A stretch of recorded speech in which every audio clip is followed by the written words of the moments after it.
কেন তারা যে কাজ করেছে, অভিষেক ব্যানার্জি বলুন, কল্যাণ ব্যানার্জি বলুন, বা শীর্ষ কোনো নিন্দনীয় অন্যায় কাজ করেছে, কিন্তু পাবলিক যখন এই যে গায়ে হাত তুলছে, পাবলিক যে আইনকে হাতে তুলে নিচ্ছে, এটা চরমভাবে অন্যায় এবং প্রমাণ দিচ্ছে টিএমসি বাংলার আইন শৃঙ্খলাকে ধ্বংস করেছিল। যতটুকু যা ছিল সেটাকেও বিজেপি এসে আরো ধ্বংস করে। অভিষেকের বিরুদ্ধে, মমতা ব্যানার্জির বিরুদ্ধে, কল্যাণের বিরুদ্ধে পুলিশি ব্যবস্থা হোক। তারা যে অন্যায় দুর্নীতি করেছে, পুলিশ তাদেরকে নিয়ে তাদের পানিশমেন্ট শাস্তি দিক, এটা আমি করব, কিন্তু সাধারণ পাবলিক তাদের উপরে জুলুম করবে। যেমন আমার ভাইয়ের উপরে আঘাত করেছিল, আমার ভাইয়ের সাধারণ পাবলিক মেরেছিল, ক্যানিং এ ঘর ভেঙেছিল, ভাঙড়ে ঘর ভেঙেছিল, বিভিন্ন জায়গায় ঘর ভেঙেছিল। আমি ওর বিরুদ্ধে, কেউ যদি দোষ করে তার জন্য পুলিশ আছে, আইন আছে, আইন তার ব্যবস্থা করবে। কিন্তু এই যে পাবলিক করছে, এটা অন্যায়টা হচ্ছে, আইনকে যে মানুষ হাতে তুলে নিচ্ছে।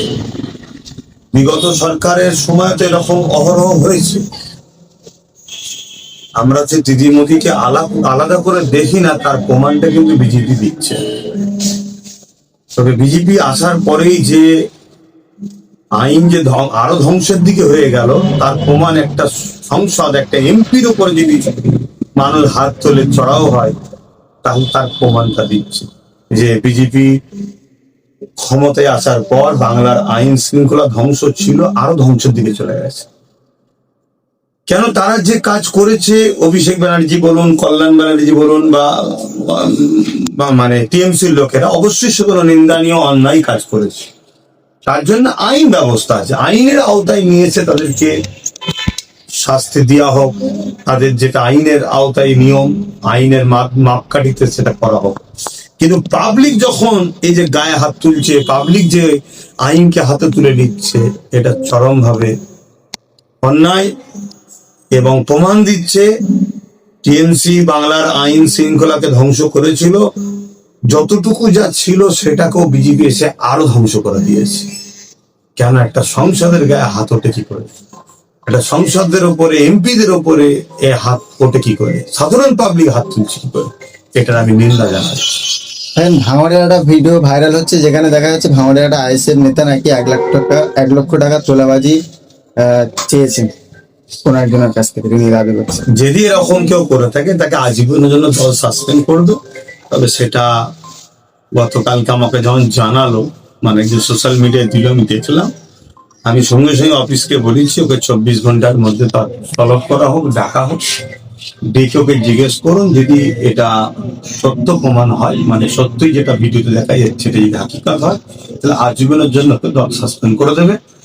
এবং যদি কোনো রকম ভাবে যাদের কাছে এই তোলাবাজিটা করতে গেছে, সেই ভাইয়েরা যদি ওর বিরুদ্ধে আইনি কোনো পদক্ষেপ নেয়, আইএসএফ মানে এই যে যার ভিডিও দেখা যাচ্ছে পক্ষপাত তুলবে না, যদি হাকিকাতে এই কাজ করতে। যেভাবে হকার উচ্ছেদ হচ্ছে পশ্চিমবাংলায়, শুভেন্দু অধিকারী যখন বিরোধী দলনেতা ছিলেন, তিনি বলেছিলেন যে হকার উচ্ছেদ হলে আমাকে বলবেন, আমি আটকে দেবো। তিনি মুখ্যমন্ত্রী হয়ে আজ তার নেতৃত্বে হকার উচ্ছেদ হচ্ছে। ব্যাপারে তো ক্ষমতায় বসার জন্য মানুষ মিষ্টি মিষ্টি অনেক কথা বলে, গরিবদেরকে সবাই বোকা বানায়। হাকিকাতে গরিবদের সবাই দুশ্মন। আমরা এটা প্রায় দেখেছি, যুগ যুগ ধরে বলে আসছি। সে গরিব যে ধর্মেরই হোক, কারণ আজকে হকার উচ্ছেদ হচ্ছে, হকাররা বেশিরভাগই কিন্তু মুসলিম,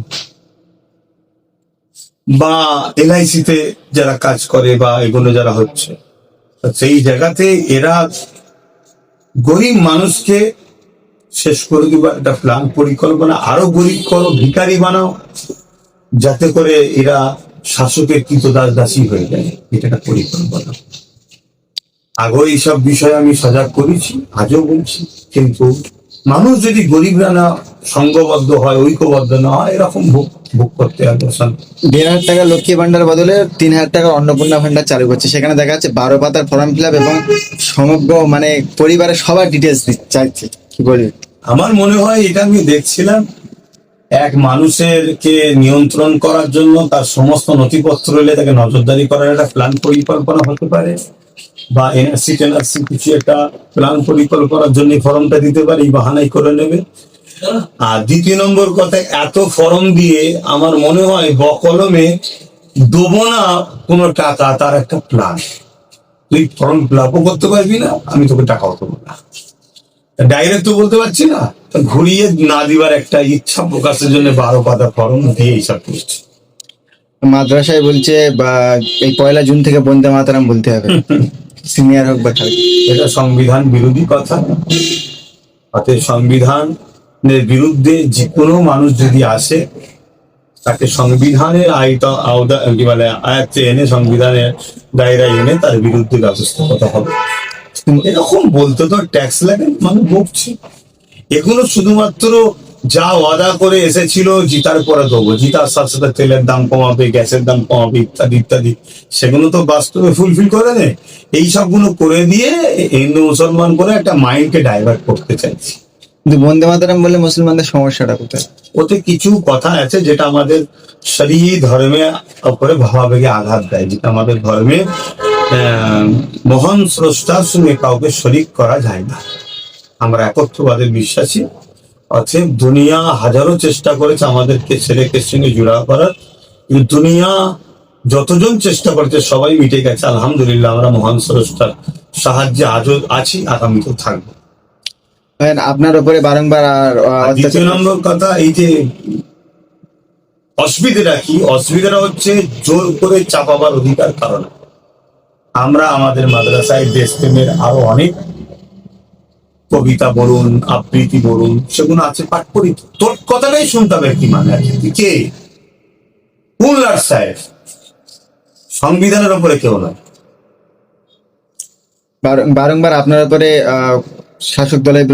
শাসক দল আপনার উপরে অত্যাচার করেছে এবং নওশাদ ভাইয়ানের উপরে অত্যাচার করেছে। আর সেই শাসক দল বিরোধী দল হয়ে তারা বারংবার অত্যাচারিত হচ্ছে। দেখা যাচ্ছে মমতা বন্দ্যোপাধ্যায় তিনি কাঁদছেন যে আমার ভাইপোকে কেউ চিকিৎসা করছে না। কি বলবেন? দেখুন, যখন নওশাদ সিদ্দিকীকে কলিকাতায় মমতা ব্যানার্জির পুলিশ নির্দোষ ছিল তার সাথীদের ঘরে মেরে ধরে টেনে হিঁচড়ে তার মাথায় আঘাত করে তার সাথীদেরকে পিটিয়ে 42 দিন জেল রেখেছিল, আমি কিন্তু কাঁদিনি। আমি জানি যে এই বিপ্লব এইভাবেই হয়। আমি কাঁদিনি। আমি আরো লড়াইয়ের জন্য প্রস্তুত নিয়েছি। সেই প্রস্তুতে যতটা চেষ্টা করার করেছি, আজও করছি। তবে আমার ভাইয়ের উপরে জুলুম করেছে বলে আজকে তাদের উপরে জুলুম হচ্ছে আমি মজা নেবো, এটা ঠিক পক্ষপাত। অভিষেকের বিরুদ্ধে, মমতা ব্যানার্জির বিরুদ্ধে, কল্যাণের বিরুদ্ধে পুলিশি ব্যবস্থা হোক। তারা যে অন্যায় দুর্নীতি করেছে, পুলিশ তাদেরকে নিয়ে তাদের পানিশমেন্ট দিক, শাস্তি দিক, এটা আমি করি। কিন্তু সাধারণ পাবলিক তাদের উপরে জুলুম করবে, যেমন আমার ভাইয়ের উপরে আঘাত করেছিল, আমার ভাইয়ের সাধারণ পাবলিক মেরেছিল, ক্যানিং এ ঘর ভেঙেছিল, ভাঙড়ে ঘর ভেঙেছিল, বিভিন্ন জায়গায় ঘর ভেঙেছিল, আমি ওর বিরুদ্ধে। কেউ যদি দোষ করে তার জন্য পুলিশ আছে, আইন আছে, আইন তার ব্যবস্থা করবে। কিন্তু এই যে পাবলিক করছে, এটা আমি নিন্দা জানাচ্ছি, এটা আমি বিরোধ করি।